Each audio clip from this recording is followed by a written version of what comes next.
Près de 400 vitrines réfrigérées sortent chaque année de chez OCF.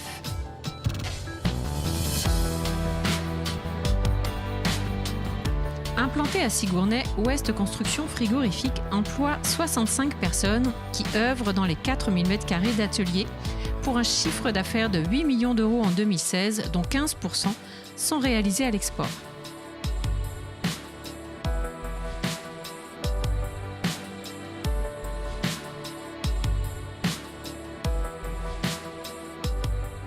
Nous sommes accueillis par Guillaume Zanlorenzi, le PDG de l'entreprise. Bonjour Guillaume. Bonjour Sandra. Merci de nous accueillir donc chez OCF. Merci, vous êtes bienvenue. Merci. Donc Ouest Construction Frigorifique, ça n'a pas toujours été la spécialité de OCF. À l'origine, vous ne faisiez pas de vitrines réfrigérées. Oui, l'origine remonte à 1936 et à l'origine, c'était un atelier d'ébénisterie avec une construction en bois. Et vous êtes dans le bâtiment historique de la famille Boudot. Elle a toujours été implantée ici. Oui.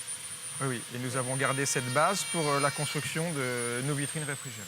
Et donc, à quel moment s'est passé le virage là, sur les vitrines réfrigérées? Le vrai virage, il s'est passé en 1984, quand la troisième génération de la famille Boudot a fait le choix de la vitrine réfrigérée pour les magasins et les commerces alimentaires.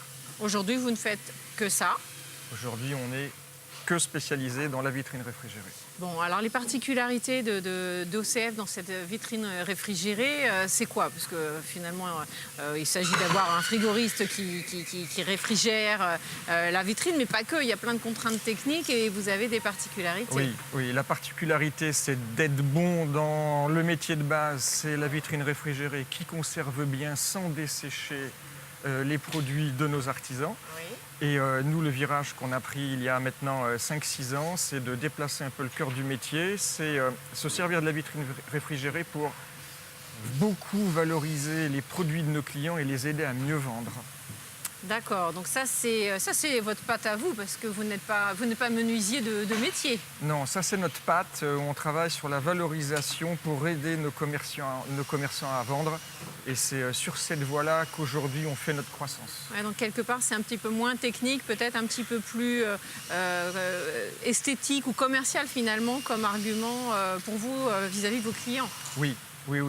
Et c'est un discours qu'ils entendent facilement. Il y a des nouvelles techniques qui sont intégrées. Et aujourd'hui, c'est vraiment notre marque de fabrique. Bon, donc dans l'entreprise aujourd'hui, vous avez un peu plus de 60 collaborateurs. Vous avez énormément de métiers représentés là dans l'entreprise pour de passer de l'activité de bois, menuisier, jusqu'au produit final. Oui, c'est le côté intéressant et c'est la base du sur-mesure. On a des aluminiers, on a des menuisiers, des verriers, des électriciens, des frigoristes, du personnel du bureau d'études, des personnes qui travaillent la résine et le vitrage. Donc tout ça, c'est intégré au sein de l'entreprise. Vous avez finalement très peu de sous-traitance. On a peu de sous-traitance pour avoir une meilleure réactivité. D'accord. Bon, je vais aller retrouver maintenant Pierre-Jean qui va m'expliquer un petit peu plus précisément comment il coordonne tous ces métiers. Je vous remercie. Volontiers. Merci beaucoup. À bientôt. Au revoir.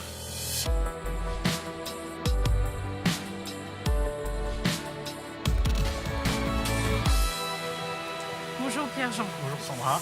Bon, donc vous êtes le responsable industriel de l'entreprise. Oui. C'est vous qui êtes chargé donc, de coordonner l'ensemble de la production et tous ces métiers-là que Guillaume me citait à l'instant. Oui. Et donc vous avez, au tout départ finalement, on a un client qui commande sa vitrine. Vous avez un bureau d'études intégré. On a un bureau d'études intégré chez nous qui dessine toute la vitrine, tout le point de vente. D'accord. Dans tous les détails pour tous les métiers après derrière qui en découlent. Donc la partie menuiserie avec tout ce qui est aglo, décor, bois massif. Oui, c'est ça, il y a plein de matières différentes finalement. Oui. Vous ne travaillez pas que le bois? On ne travaille pas que le bois. Derrière, on a aussi des aluminiers, des tôliers, des gens qui travaillent la résine de synthèse, on a les frigoristes, les électriciens. Alors sur la partie menuiserie, donc plein de matières premières travaillées différentes. D'ailleurs, ça doit être intéressant pour les menuisiers, j'imagine, de travailler ces matières-là. Alors une fois qu'on a monté l'armature de la vitrine, on va dire, c'est quoi l'étape suivante? Alors après, toute l'armature passe dans la zone finition, où là on a tout le monde qui va venir travailler sur la vitrine en mode araignée. On a tout le monde En qui mode va... araignée, c'est-à-dire C'est-à-dire que la première phase, on a plus une espace un peu comme une chaîne, Oui, où la vitrine suit un chemin. d'accord. Et une fois qu'elle arrive au secteur finition, on pose la vitrine, on la met de niveau, et tout le monde va venir mettre tout son travail Ah, dedans, d'accord. à Donc l'intérieur. on va avoir par exemple un électricien, le L'électricien qui va frigoriste. commencer à mettre les câbles, la tôlerie qui va mettre toute la cuve, et le froid qui va venir mettre tout son ensemble froid, D'accord. et la structure de la vitrine. Et vous avez un atelier peinture aussi qui vient On finir a un peintre, alors lui il est un peu en... Il est à part, bien sûr avec la peinture on ne peut pas le mettre dans l'atelier, Ouais. qui vient soit avant, soit après, tout dépend du choix du client, de son décor. Bon, et donc vous avez des contraintes techniques à respecter là sur les systèmes des Oui, vitrines, on a beaucoup avec, de- avec des risques vous avez un système de buée. test. Oui, c'est On ça. a une chambre de test sur laquelle on peut la monter en température assez élevée avec de l'humidité pour pouvoir pallier aux environnements chauds où l'on peut exporter nos magasins. D'accord, donc vous avez, quand vous dites environnement chaud, ça fait penser aux tropiques, c'est Voilà, ça? tout à fait, par exemple. D'accord, Par donc exemple, vous oui, pouvez avoir aller, des clients sur une zone comme ça internationale. Oui, à l'export, oui, complètement. Bon, je vais aller à ce moment-là retrouver Sandrine, la directrice commerciale, D'accord. qui va justement nous dire un petit peu plus sur justement la clientèle à l'export, parce que je comprends qu'il n'y a pas que des clients et des boulangers français Tout à qui fait. font appel c'est ça, à vos exactement. services. Merci Pierre-Jean. Merci à vous. Au revoir.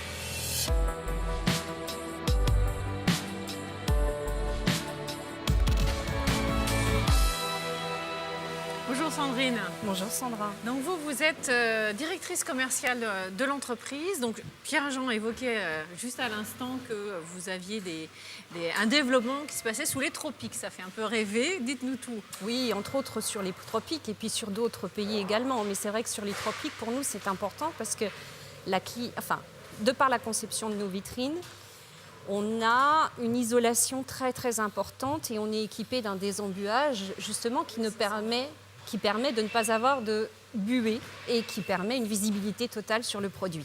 Voilà. Donc et c'est vrai qu'avec des forts taux d'humidité et des températures bien entendu qui sont assez hautes, ça nous permet de nous adapter parfaitement À l'environnement dans lequel finalement exactement, va être voilà. implantée cette vitrine. Donc vous avez une partie d'export qui est un peu naissante. Là, c'est quelque chose d'assez récent. Alors c'est vrai que pour l'export, quand on a repris la société, on a voulu déjà un petit peu connaître l'environnement et l'environnement surtout français. Et c'est vrai qu'on s'est positionné sur l'export et on est parti à l'export 4 ans après. L'export pour nous c'est important.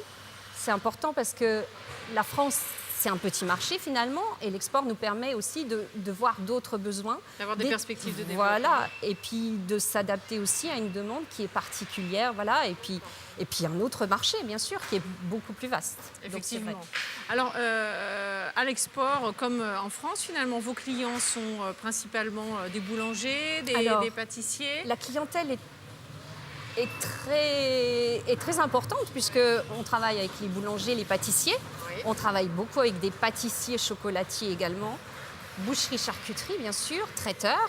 Toute la partie snacking qui est en train de se développer énormément avec toute la partie franchise. Parce que la franchise, vous avez eu le salon de la franchise il y a une quinzaine de jours sur Paris. Et c'est vrai que les franchises sont en plein développement. Tout ce qui est en lien avec l'alimentation et le maintien c'est en tous les frais. métiers de bouche en fait. On peut s'adapter à tous les métiers de bouche.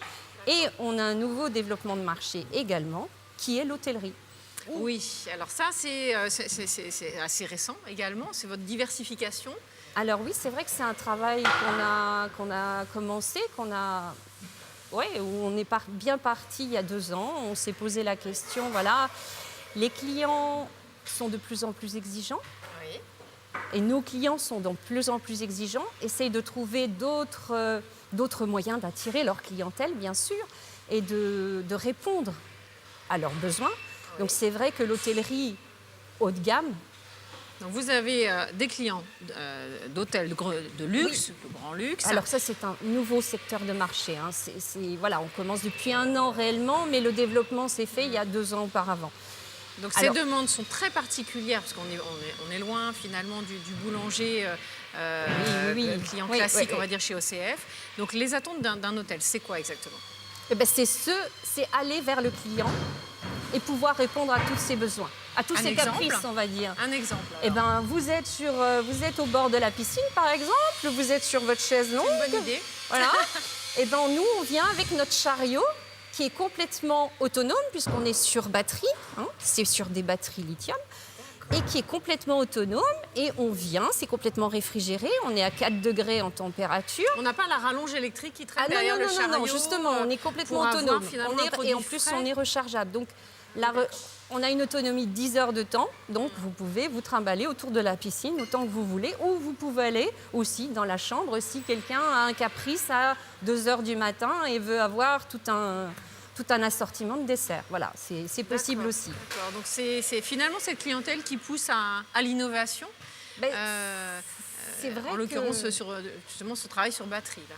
Voilà, exactement. Et nos clients ont besoin de se différencier, donc recherchent toujours une montée en gamme, recherchent toujours de s'adapter aux caprices du client, s'adapter aux besoins du client et essayer toujours de développer autre chose, quoi. D'accord, une Pour offre adaptée. Bon, bah, écoutez, on peut se dire que il faut continuer à avoir des caprices parce que finalement, c'est ça qui vous pousse à innover. Exactement. Et puis, pour nous, c'est répondre, c'est dans l'air du temps. Et si on ne développe pas, si on n'innove pas, c'est dans quelques années, on est mort. Donc, c'est vraiment le leitmotiv de toute la société.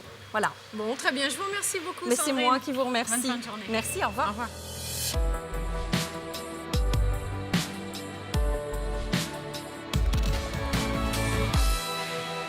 Comment faire d'un caprice une opportunité de développement? OCF, comme beaucoup de nos entreprises, a besoin d'innover en permanence pour assurer sa pérennité et sa croissance. Plusieurs méthodes pour pouvoir innover. Soit structurer les coûts de son marché. Autre possibilité, s'appuyer sur la créativité et les suggestions de nos collaborateurs. Ou enfin, pourquoi pas, répondre à un caprice. À méditer dans nos entreprises. Je vous dis à bientôt pour un prochain Mageco.